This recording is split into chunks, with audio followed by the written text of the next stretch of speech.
This is from NLD Group, Neil. It says, I'm an Arab from Germany. May I ask how standpoint is about Arabs? I guess how my standpoint is.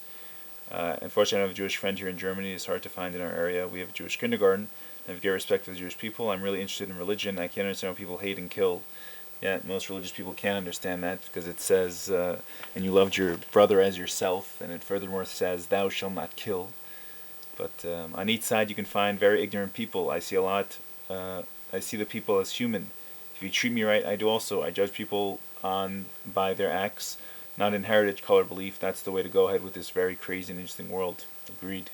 Unfortunately, my friend, you find very hateful comments about both our races. It's scary because this represents our society. I hope you can answer my question. It would be great to communicate with you and have great talks. One thing I will say, Judaism is actually not a race, it's a religion, and anyone is free to convert to it. Um, if you were to try to trace the race of Jews, you'd be very hard pressed because our whole history has been exiled from one country to the other country to the other country, every time being usually the scapegoat whenever the country fell into financial woes or any kind of hate campaign was needed to rally the people around a common goal. A lot of times it just said, well, it's probably the fault of the Jews, and we were kicked out yet again. But it is a religion that again anyone is free to convert to. It's not a race.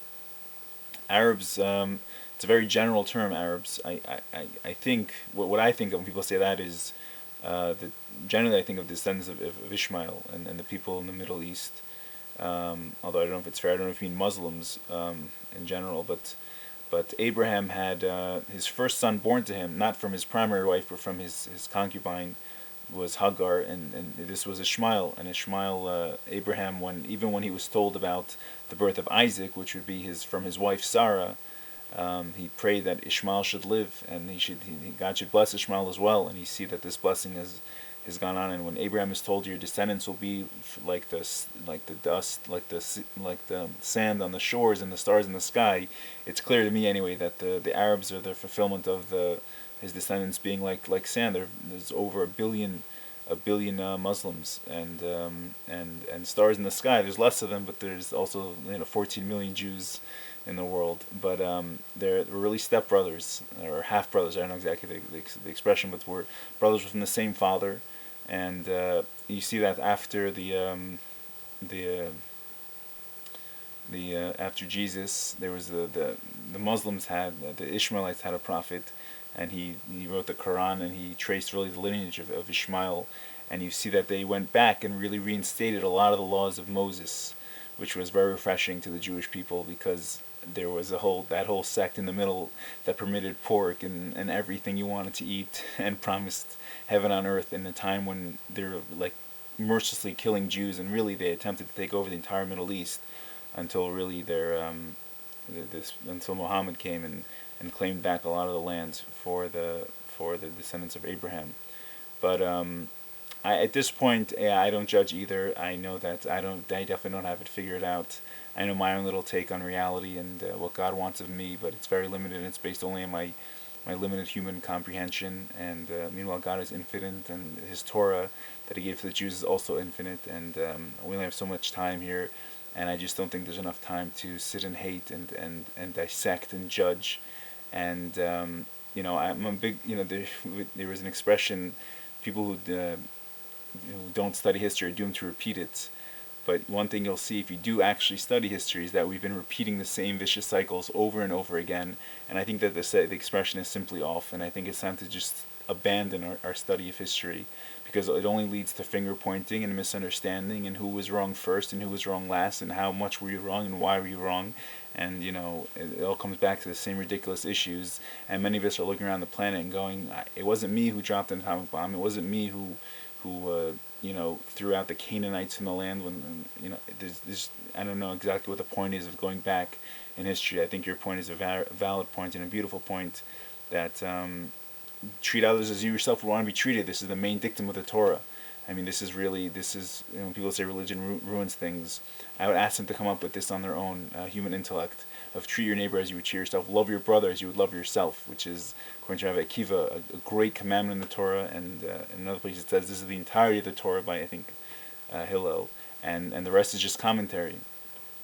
or maybe Rabbi Kiva. Either way, this is the general understanding of godly people, is that we love our brother, we love our neighbor, we don't judge them, and we try to seek out their merits, and we try to seek out their positive qualities and try to accentuate their positive qualities. And when it comes to rebuke, we take that out on ourselves, and we know that we're imperfect, and we have a lot of work to do, and we have a lot of refinement, self-refinement. We don't go around judging other people, because it's not the way of a spiritual person, generally speaking. So that's my take about it. I see all of humanity at this point as brothers, simply because of the way we've progressed. It's disgusting, but there's just so much global economic disparity. You have people living on the continent of Africa that are literally, if they were to see the quality of life here, they wouldn't understand how we're all God's children, and they're living like peasants and we're living like kings. And this is still in a day when America is not doing so great, but compared to their standard of living, it's literally unbelievable that we all come from the same God and we all have the same Father in heaven. And it's not that we don't have ways to communicate with them, and it's not that we can't be in touch with what's going on over there. It's that we choose to distract ourselves with things like television and sports and all these unworthy pursuits, as opposed to really focusing on the pain that is the pain of our brother, be he an ocean away or be he right next door. So hopefully this will change with the next generation. It seems that the older generation is, I don't know if they've abandoned us, but either way, I think from what I see of younger people, they're much more in tune to this global reality. And I think the things like the internet, this is part of that, is that you can't escape the pain on the other side of the planet. You can't get away from it. As much as you try to distract yourself and tune into television and tune into radio stories by your own little political system, and you make it into a big story in your own little life. Meanwhile, there's people, in Ethiopia, they're still trying to deworm the food of school children, and there's still wars in the Congo, and separatist groups in India. There's still people going to war, and this is after many years of human evolution. So how could it be such a thing? We just have to pray for the best and hope that eventually there will be a grand scale spiritual awakening where we abandon warfare altogether and we focus first and foremost on the basic necessities of all mankind: food, shelter, clothing, and medical attention. And we really have the technology. It's not that we don't. We're just so focused on our own little version of competition. And this is the way history seems to have played. Not that I encourage the study of it, but ever since we dropped the atomic bombs, capitalism seems to have won out, and capitalism just teaches greed and competition and envy and lust and corruption, all for the sake of making more money than your neighbor. And it's gotten us absolutely nowhere. And I don't know if communism would have been a better option. It seems like it wouldn't have, but either way, no one's doing anything right at this point, and the global spiritual forces are screaming that out louder than previously, and it gets worse every day because our technology gets better every day. So hopefully this will all change, and hopefully me and you, my friend, will merit to see a time on this planet where there is an end of economic global disparity and also a time of world peace, and it will last for the rest of our human existence on this planet. Thank you so much, and God bless.